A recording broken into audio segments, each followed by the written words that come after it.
If there's one thing I learned from watching Bad Samaritan, it's that you don't want to fuck with David Tennant. He's psycho.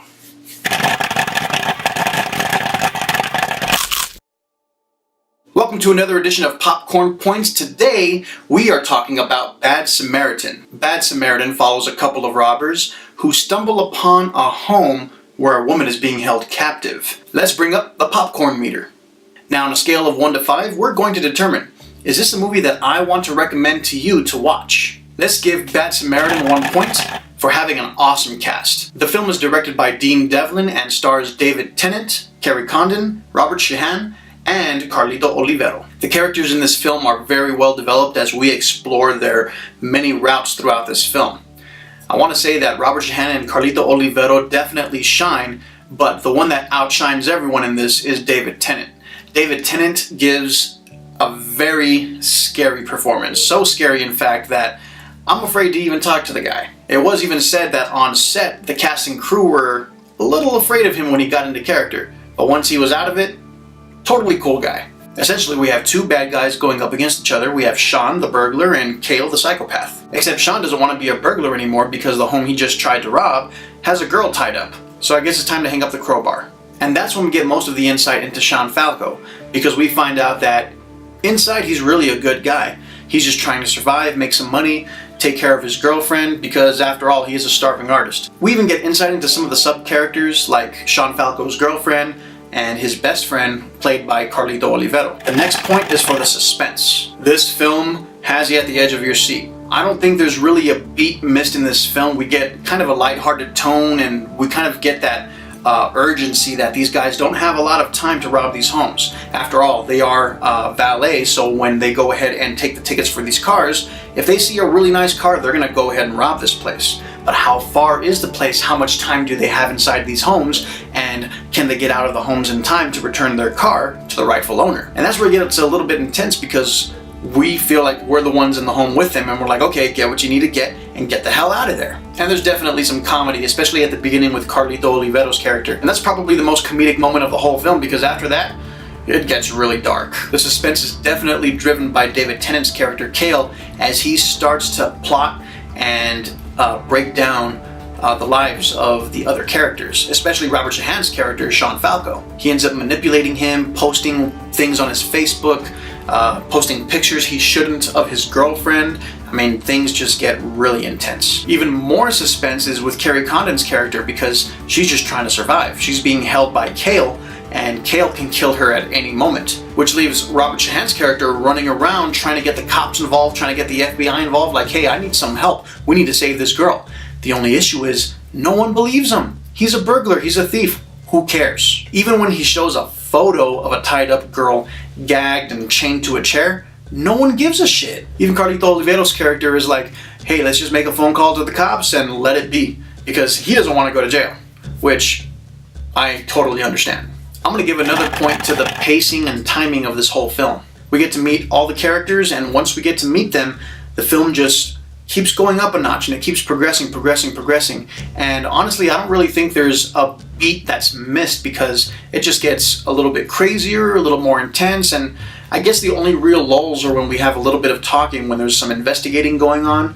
But other than that, it still moves the film forward, so we're never kind of like, oh, I'm gonna get up and go to the bathroom. We want to see if something else is going to happen. Another point goes to the individual moments between characters or just in certain scenes. Probably the most frightening moment of the whole film is when Kerry Condon's character is stuck inside this hole in the ground, and when she tries climbing out, there's a bunch of dead bodies. Really freaky when you first see it. Other great moments is when Cale breaks into Sean's home and walks in while he's taking a shower. He just walks around like, whatever, has a gun, points it at his head. Oh, I could kill you right now, mother... But he doesn't do it, of course. I need to give another point to the story. The story is definitely more interesting, and it's actually one of the more interesting stories that we've seen in a movie within the last few years. I mean, you think about movies like Get Out, you think about movies like A Quiet Place, things with very original stories, and this feels like a very original story. Now it's time to take away a couple points. Let's take it back a notch and see if this film holds up. I will say there are a few moments where I feel like, well,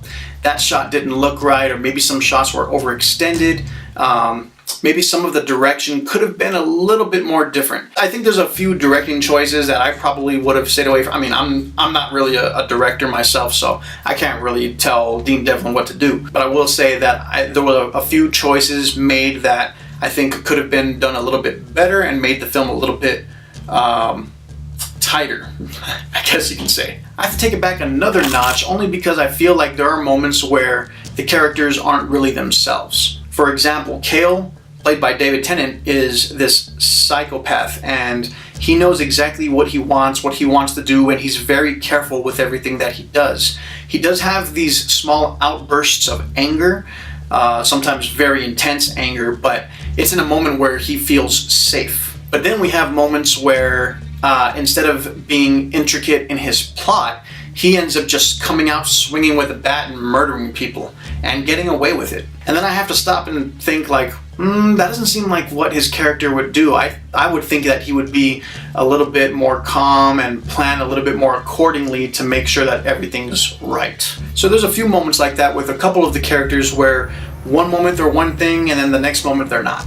Take it back another notch, I think there's too many plot devices that try to move the film forward, and I think they didn't use the characters that they had at hand when they could have kind of stretched them out a little bit further. Tony Dupe, who plays the detective Wayne Banyan, I feel like he could have been stretched out a little bit further. I feel like he was just kind of thrown into a moment where he just does a little bit of detective work. I feel like he was kind of a waste of time, in all honesty. The film kind of takes the time to show the detective go and investigate. He even interrogates David Tennant's character inside the home, and he gets a feel for him, and he walks around and he thinks about it, and then he's like, okay, well, you're a good guy.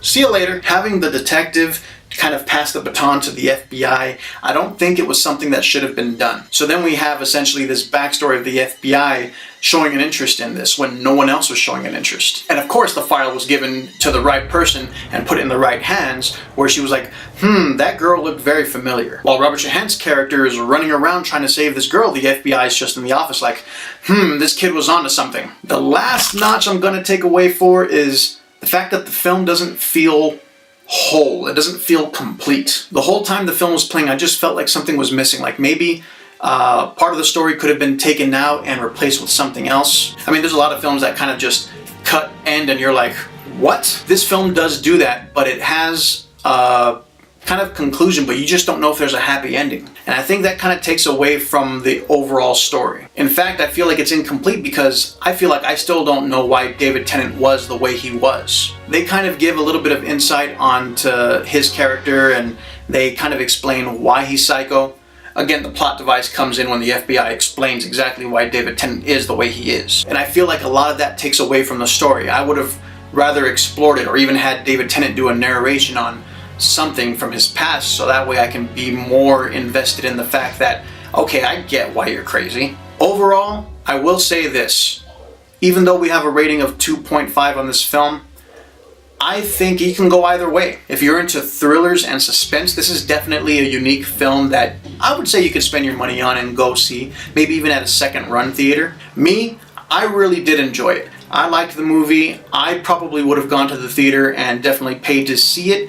I wouldn't have walked out fully satisfied in the money I spent, so I'd probably go like on a discount day. Otherwise, I want to say overall the film is good. A couple things working against it, but we have great actors. There's a great solid cast. We have a good director, and we have a great story. I just think the story could have been tweaked a little bit more. And that's my recommendation on Bad Samaritan. It does come out this weekend, so if you want to give it a shot, head out to the theater and catch it. Other than that, that's your Popcorn Points recommendation for this weekend.